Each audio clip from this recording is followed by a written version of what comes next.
night went out at Bloodstock Festival with the Sophie Lancaster Foundation. Now, I saw you at Download, I see you here again. I mean, I guess this is your proverbial home with the Sophie Lancaster stage as well, isn't it? This is our second home. We love this place, it's brilliant. Yeah. Everybody's great.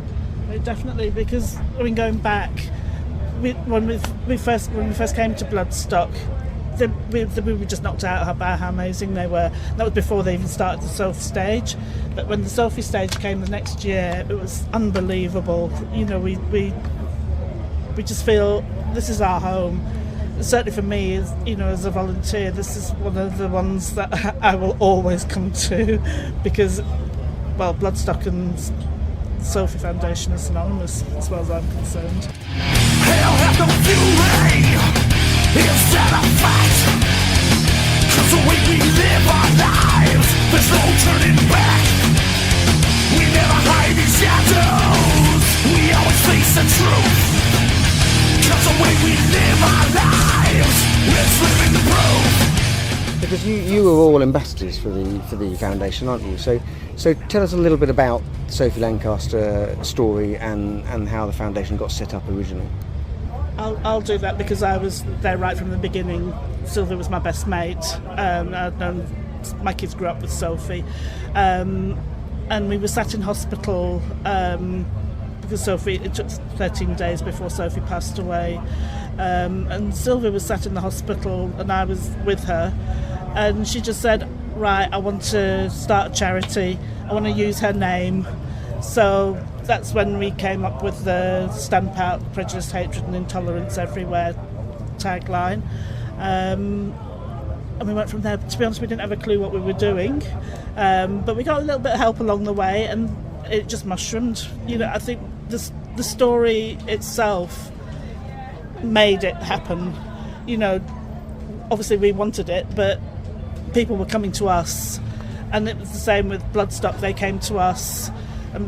Beholder did the song, which we used in our workshops. We still use in our workshops when we go into schools and things, because it's just amazing. But a lot of the support from this community has come to us, because the story just resonates with everybody. The strength you gave us will never be denied. To all the non-believers, you better go run and hide.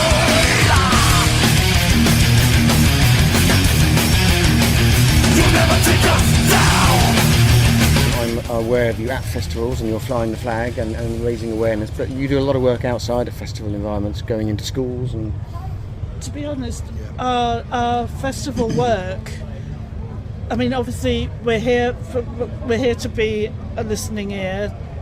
I can't tell you how many people we get all the time coming to us, telling us the things that have happened to them. And we can maybe help them, point them in directions, or just be there to listen. But all of we raise money here, and we're not a funded charity, so the majority of our money comes from our income from the stall at festivals, and we're blown away by it. But most of that money, obviously we have to cover our costs, but we're not a spendthrift charity. We don't waste anything. We even have a scruffy little office. We've never expanded or done anything like that, because we want all of our money to go towards our educational workshops, the work we're doing towards getting the hate crime laws changed to include alternative communities in the hate crime strands, that sort of thing. That's where our money goes, and especially after COVID, because schools don't have a lot of money now. So the more money we raise, then the more we can offer those services to schools and not charge them for it. We can do that. So that's what people are when they're buying merch. That's what they're doing. This is the pop-up shop for the work that's done in the educational. So we are classroom based. We're going into the schools and colleges to promote and educate, but and say this is our shop window. This is where people want to come and we'll sell our wares. People want to come and tell their stories, and even though we will see probably the same people at Download and Bloodstock and Whitby Weekend and Rebellion, they will come along and support and show their face, because it's a continued thing, and they appreciate the work that we do. So having that face, like as a shop front, to come in and chat, it's like a social club. The music at these festivals is secondary to us. Like, we spend all our time here just talking. Like, we're as hoarse as lead singers on the stage because we do so much talking and chatting. But here, people are so open to be able to talk about these things that they probably, like in real life, they won't open up about. But here, it's a comfortable, safe space for a lot of people. I'm walking with Sophie tonight. She lives in the air that I breathe. I can't get it out of my mind. How you were left to bleed. Was it how you dress or how you act? I can't believe how they could act so violently without regret. We will not forget. So how important is it to go into schools? Because so presumably the more you can get your message across to the younger generation, the better, the sooner the better? Absolutely. Well, we speak to people now, and you know, it was 17 years ago when this happened, so the older people, the older generation, we all know, and going into the schools and speaking to the young kids, it's happening, it's still happening to this day. You know, it's happening all of the time, in every town, all over England, all over the world. So, you know, to get into schools and give that education, I think it's just paramount. You know, it's paramount that kids know that they have got a voice and that they can be heard as well.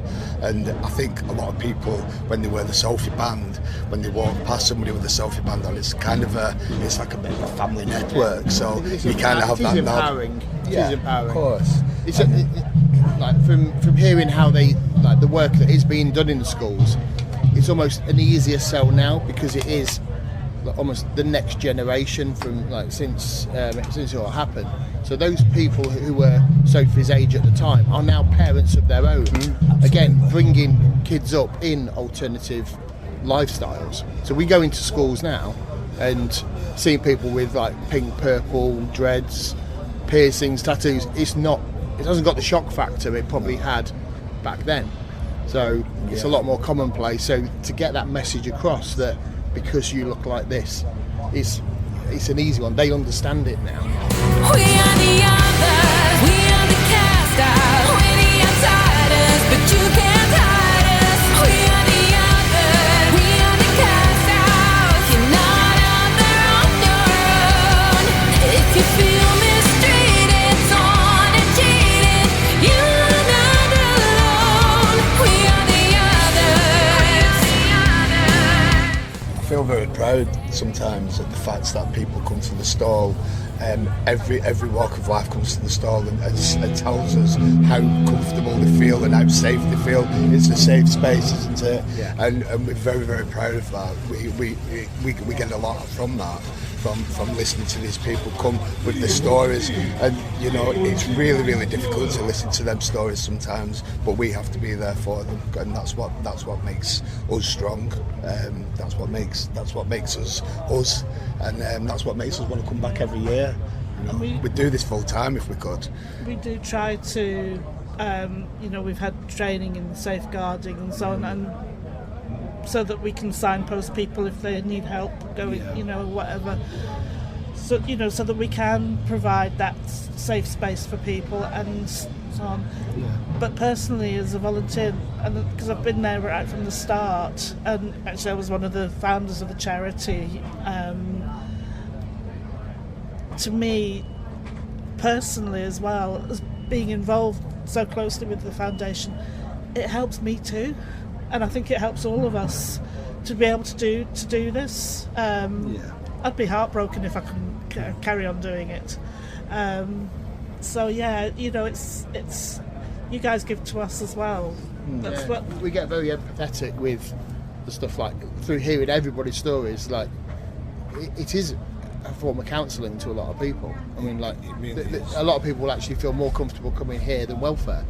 It's like it's not like an illness that they've got. It's not, but if they've got a problem, they'll come and chat. It's like, and because you hear so many stories, you know how to react to it. Like you've heard that story thousands of times, unfortunately.